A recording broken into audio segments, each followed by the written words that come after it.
Itong araw na to is meron kasi akong problema, guys. Kailangan ko ng pera. May sakit kasi si Junior. Puntahan muna natin yung babe ko. Let's go, guys. Hi, babe. Tahan ka ng baby, huwag ka nang umiyak.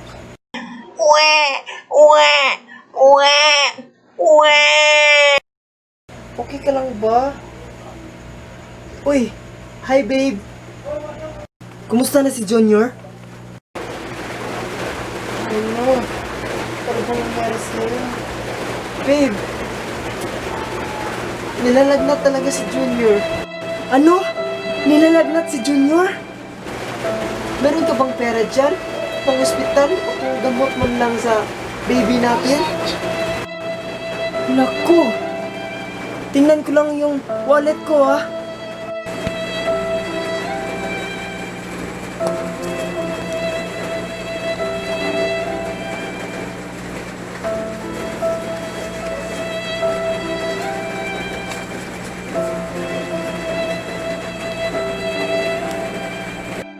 Babe! 20 pesos lang yung pera ko. Pwede na ba to? Ano? 20 pesos lang yung budget mo sa anak mo? Ano to? Sasaksakan mo lang ng ice para lumamig? Naku naman! Aldrin, bakit ganun? Bakit wala kang budget? Naku, saan tayo pang gamot dito ng anak mo? Dapat noon pa lang, sana may savings ka.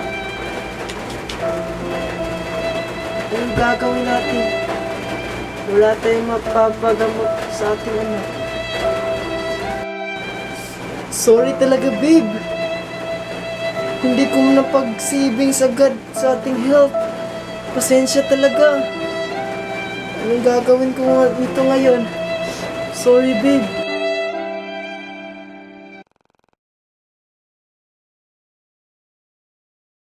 Ayo, what is up, guys? Straight from Cebu. It's your boy, Alden Roy. And you're watching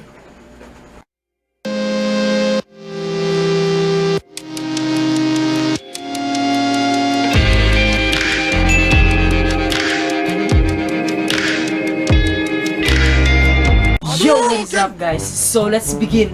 I hope na-enjoy nyo yung short film natin na pinamagatang Ang Hirap ng Buhay. So, itong short film na ito, gusto ko sanang ma-learn ninyo na yung hirap ng buhay talagang nandito.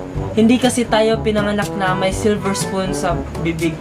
Dapat nating paghandaan ang mga bagay-bagay maaari nating makita habang papatungo tayo sa ating paparonan. Dahil minsan, ang Diyos ay may plano na ibigyan tayo ng mga challenges na makakaya natin, pero matcha-challenge talaga tayo kung paano ito i-solve. Kasi talaga itong bagay na dapat na rin talaga nating paghandaan. Maaari kasi itong magkailangan ng pera. Katulad ng sa istorya natin kanina na nagkasakit ang kanyang anak at wala siyang pera. Kaya kamot na lang sa ulo. So, itong bagay na to, gusto kong ma-learn sa inyo na hindi palagi tayong healthy o palagi tayong nasa sakto na buhay na hindi kailangan na mag-save. So, talagang dapat tayong mag-save sa ating pera dahil talagang kailangan ito. Maaari kasing may emergency na mga ganyan, meron tayong magagamit kagad. So guys, gusto ko sanang i-introduce sa inyo, i-document ko sa aking channel for a year na mag-save ako.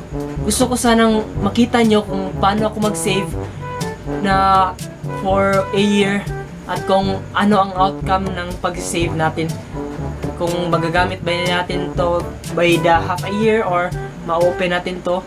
So gusto ko makita at masilayan naman at ma-feels na meron akong savings. So ito na, ang Mission 365. Itong mission na ito is nasimulan ko na. Mission 365 dahil 365 days ko tong gagawin. It is equivalent na for 1 year, di ba? Ang 365 days. So that is Mission 365. Itong Mission 365, maghuhulog ako ng pera dito sa aking alkansya for a year. Araw-araw yan. Walang kumpas. So, nasimulan ko na itong pag-save noong 9/21/2020. So, September 9, 21, 2020. I-document ko sana ito that day, pero medyo na-busy ako. Meron akong ginagawa sa pag-aaral kasi nag-aaral pa din ako. So, matatapos ito sa year September 9, 21, 2021. So, itong araw na to is, this is the anniversary ng aking paghulog ng pera. Ngayon is, we are October 11 na. So, na-start ko na to for 20 days. That 20 days minus 365 is 345 na lang yung kailangan kong punuin para matapos ko na to at mabuksan ko na to. So, itong itong pera is hinuhulugan ko araw-araw ng 100 pesos. So, gusto ko sanang may share sa inyo at saka gayahin nyo sana itong savings na ito. Kung sino man ang nakatingin sa akin, sa aking mga videos, is gusto kong masimulan nyo rin ang pagsisave ng pera. Dahil talagang magagamit nyo ito. So, itong mission na ito is, I hope magiging successful. Walang interruption na maghulog talaga ako araw-araw. Eventually. At araw-araw na din akong mag-video, guys. Dahil kada hulog ko ng pera is isang video ang i-upload ko. So, ayun na guys. This is video 1 in my savings mission. And this, maghulog na ako ng pera sa video 1 ko. Alright guys, so simulan natin to. Nasimulan ko na pala paghulog, pero gusto ko rin na simulan ninyo ang inyong paghulog ng pera sa inyong mga savings account araw-araw. Gusto kong makasama kayo sa pagsisave ng pera. So ito na, kita nyo naman yan guys, 100 peso bill na aking kinita ngayong araw. So ihulog ko na ito sa inyong mga guys, mga katropa ko. Gusto kong maghulog kayo ng kahit anong pera, kahit piso man yan, or 50 or 100 pesos o kahit 1,000. Gusto ko sanang maghulog kayo or mag-save kayo sa inyong pera for a year.